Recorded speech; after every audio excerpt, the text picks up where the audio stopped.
Well, good morning, and thank you for joining us on the Broken Vessel Perspective. Today, I'd like to talk to you about two things. I'd like to talk to you about military hazing, and I'd like to talk to you about desensitization. But first, let me ask you, if you would, to like, subscribe, and to share our YouTube channel. This is a brand new channel. We're trying to grow it, and we can't grow it without your help. I remember growing up in the 70s and 80s. Matter of fact, I graduated from high school in the mid 80s. And as I look back, I seldom remember my mom and dad ever locking the door, especially at night. They didn't lock the doors at night. And I don't guess they were worried about people breaking in. They weren't worried about someone coming in and robbing them. My mom or my next door neighbor would take me and my friends to the local swimming pool in the summer. And they would drop us off and they would come back maybe 3 or 4 or 5 hours later to pick us up. I don't guess they were worried about someone trying to kidnap their kids. I remember being in school in the 70s and 80s, and I don't ever remember fearing for my life. I didn't ever sense any danger in school. I always felt safe in school. Now, we had drugs in our community, but they were nothing like they are today. And I find myself today looking back at those times, and man, that was good times. They were good times. It was carefree times. We didn't have a whole lot to worry about. The world seemed to be great. Our country was doing great. The community was wonderful to grow up in. We didn't have any crime in our community. And I find myself sometimes wanting to go back to that day, or wishing that day could come back to us. And I realize today that it probably never will. But at the same time, I also realize that God has called me. My responsibility today is to make the area where God has placed me a better place. That's being with other people. That's working with other people. My responsibility and God's call in my life is to make the world around me a better place to live. And I try to remember that each and every day. If you fast forward to today, the world is changing before our eyes. You look at our country and things are going absolutely crazy. We see just an increase in evil. We see drugs everywhere. There's so much going on. And here's the problem. It seems like more and more we become desensitized. We become desensitized to what's happening around us. The Bible tells us that we live in this world, but we're not of this world. And when we become desensitized, then what happens is we become more and more a part of the world because we don't see what is happening. We have our blinders on. Maybe we have our head buried in the sand. Let me give you an example of desensitization. Most of you remember the Columbine school shooting. I think it happened in the 90s, maybe the late 90s. I don't remember what year. But I remember when it happened. I was in the military then. I remember it happening, and I remember thinking, and everyone else was thinking, wow, how in the world could this happen? How could someone go into a school and shoot students? This is just absolutely crazy. How could this happen? And then it started happening more and it started happening more. I don't know how many times it's happened over the last 25 years, but I know that it happened again just a couple of months ago in Georgia. And it seems like now it's no big deal. We just kind of, raise our eyebrows at it, but we have become desensitized to what's happening around us. The drug situation, we've become desensitized. Even the illegal immigration that's coming into this country, we have become desensitized. Listen, I'm all about someone coming to this country or anywhere else and trying to make a better life for themselves. But two things have to happen. If you're going to come to this country or any other country, first of all, you need to go legally, and second of all, you need to be vetted. Now, if you're not vetted, then we don't know what your capabilities. If we don't vet people, we don't know what their capabilities are. We don't know what their history is. We don't know where they come from or where they've been or what they're doing or whatever. It's important to come legally, and it's important to be vetted. And it seems like today is more and more people, as things change faster and faster and faster around us, that we just hope that one day it'll go away. Maybe we can bury our head in the sand. Maybe we can become desensitized to everything, and maybe everything will be okay. And let me tell you today, that's probably not going to happen. That's why God calls you to make an impact on your area of this world, on your area of influence with people around you. Let me talk to you for a minute about military hazing because it ties into desensitization. I remember when I went into the military, for some reason, I went into the military right out of high school. Looking back, I wish I could go back to that wonderful community I lived in, but I couldn't wait to leave it back in those days. And so I went to boot camp. I went and through all the training that I needed to go through, and I arrived at my first duty station. Now, I guess I thought that people would shake my hand and roll out the red carpet and welcome me there, and that is not how it is, or at least that's not how it was in the military. You didn't just walk in there. You had to earn respect. You had to prove yourself at your unit. People looked on at you with suspicion. You'd have a couple of friends that were maybe your same rank, but most folks looked at you with suspicion. And so there was this thing in the military, and it's been very common probably ever since we had a military, called hazing. Now, hazing, there were several regulations later in the 90s that were put into place that actually limits or supposedly stopped hazing. But I'm going to tell you right now, I'll guarantee you hazing I've still got buddies in the military that talk about hazing. Still goes on. And I think in a lot of good ways, hazing can be a good thing, but then sometimes it can be taken too far. Hazing going through hazing will bring cohesion and camaraderie to a unit. When you first go to a unit, the reason they're looking at you and sort of looking at you with suspicion is because these are war fighters. These are people who are getting ready, who are ready right now. They're trained up, they're ready to go to war. And you coming in new, they don't know who you are. And they want to make sure that you're someone that will stand back to back and will be there with them in a foxhole or wherever. And so hazing was an important part of military life. I moved into a barracks, and let me tell you something. On a first duty station, you move into a barracks, and you better learn a new way of life. It was a different life. Someone told me later on that it was coming in as an 18-year-old, coming into a warrior culture. You're there with 20, 25, even 30-year-olds that are living in the barracks, and it's a warrior culture. It's a different culture. There's a lot of things goes on in the barracks.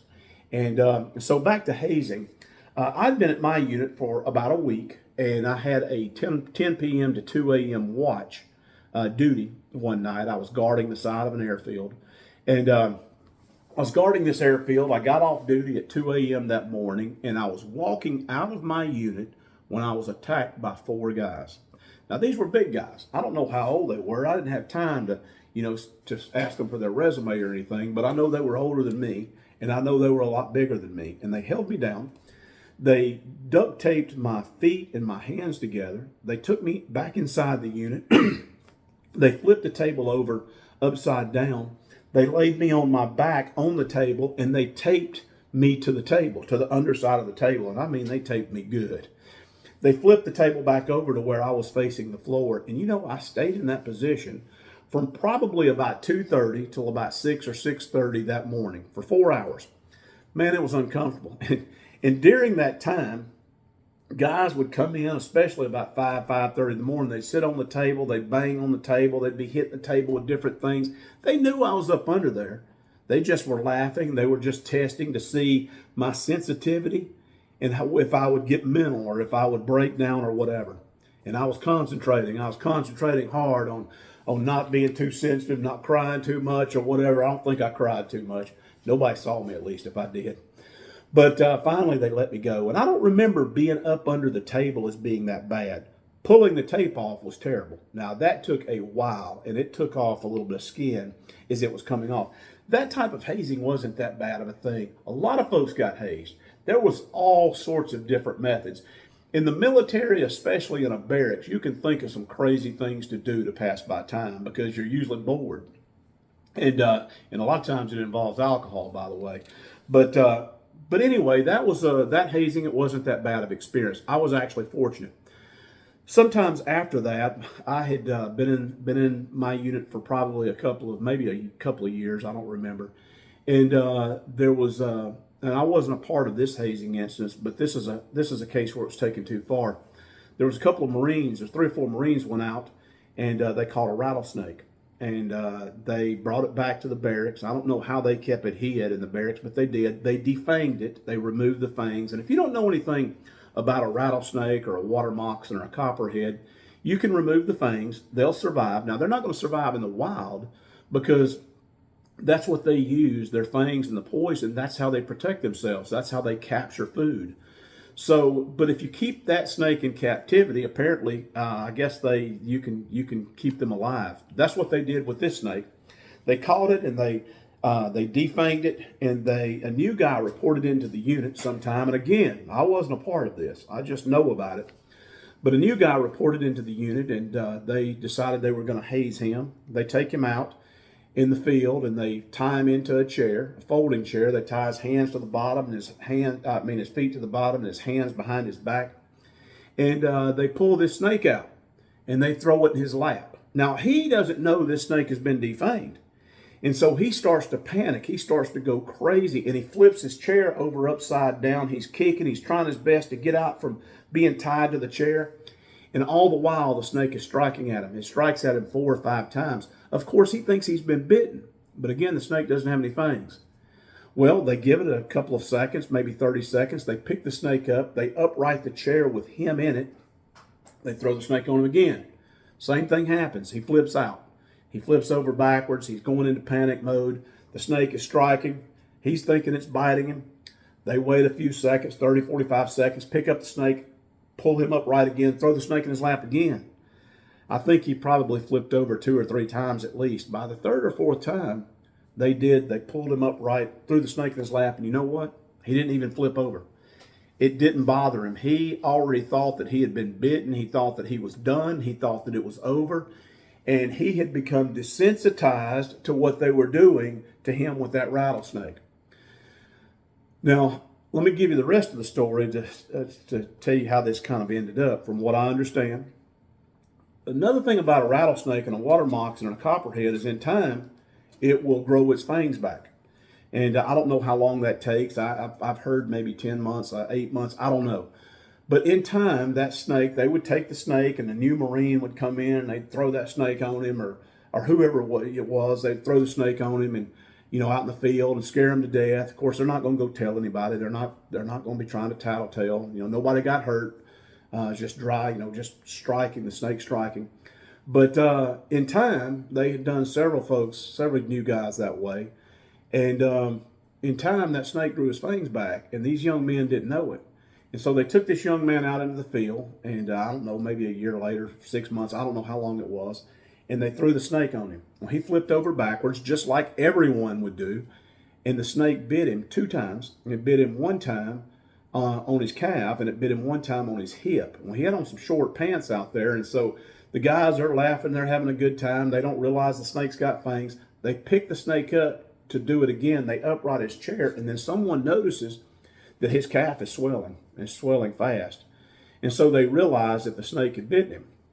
They get the guy to the emergency room, and I think he lived. I think everything was fine. Now, by this time, I was already at a different place, but at a different station. But I think he went to the emergency room. I think he was, he was okay. But those guys that did it, they weren't okay. They were actually court-martialed. They were reduced in rank to E1. I think they spent some brig time. I'm not sure how that went. I didn't personally know those guys. But I know they were dishonorably discharged as E1s. And that ended their career. I relate that to today because we grow desensitized because something just continues to be thrown on us and thrown on us and thrown on us. And we become more and more desensitized to the point to where if we continue to be desensitized, there's coming a time when we will be bitten. You can't be desensitized. You got to see what's going on around you. You've got to know that the world is a dangerous place and it's changing before your eyes. I'm not trying to scare you. All you got to do is look at the news. Now, with all that said, if you grow desensitized, you become more like the world. You just act like the world. God doesn't call us to be a part of the world. We live in the world, but we're not of this world. And so let me tell you what you can do. I mean, God has a call, and he has a place for each one of us. And God does not call us to be like the world. He does not call us to be desensitized to what's going on around us. So there's a couple of things that you can do that I want to share with you. First of all, don't be self-righteous. Don't be judgmental.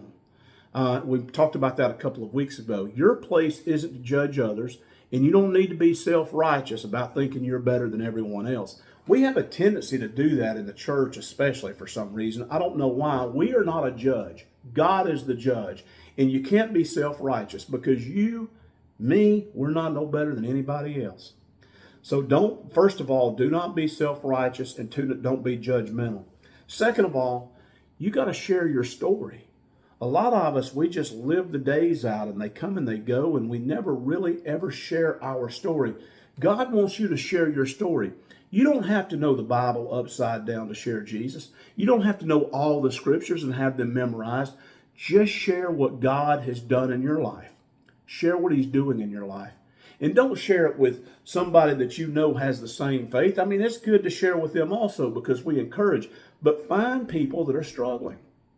Find people in this world that are looking for hope. And let me tell you something. We're all looking for hope. Even those who are coming into the country today illegally, they're looking for hope. They're looking for a better life. We look for hope in our careers. We look for hope in our jobs. We look for hope in our savings account, in our families. But we know that our only hope is found through a relationship with Jesus Christ. So you share what Jesus has done for you. Let me tell you something else. Always be encouraging. When you go and you're sharing what Jesus has done, when you're not being self-righteous and judgmental, you're sharing what God has done in your life, always encourage. Always be positive. Don't go out and be negative and talking about how bad your life is and how bad the world is. Always encourage people. Don't be discouraging. We need encouragement right now to make an impact on our day and to make an impact around us. And then finally, pray with people. You know, I know you pray for your family, and I know you pray for probably your friends, and you pray for yourself, but be willing to pray with people. That's what God calls us to do. We've got to be a part of, not a part from, but a part of other people's lives, sharing what God has done for us. So I hope this is encouraging. It's just, when I think about desensitization, I always think about that story of those Marines and that snake growing his fangs out. And I always am reminded that if we stay desensitized and don't see what's going on around us, it's just a matter of time before you're not only affected, but to where it hurts you in some way or another. I know we've got a lot of people, and let me end by saying this. A lot of people say, well, can't we just get along with everyone and maybe they'll become more and more like us? Well, I don't even know if we want them to become like us, to be honest with you. But no, you can't just bury your head in the sand and hope that people become more like you. There are people, and I've deployed quite a bit in my career in the military, there are people that want to see the United States destroyed. That is their sole mission. That is their sole purpose in life, is they want to see the United States destroyed. And if they want to see the United States destroyed, don't think that they love you and don't want to see you destroyed. They'll destroy you and they'll destroy your family to get to the United States, to do whatever they have to do to come against the United States. And so, not to make anyone scared, not to make anyone afraid, but just remember that. Pray for people, be there for people, but at the same time, don't become desensitized to what's going on around you. God bless you. Hope you have a good day. Bye-bye.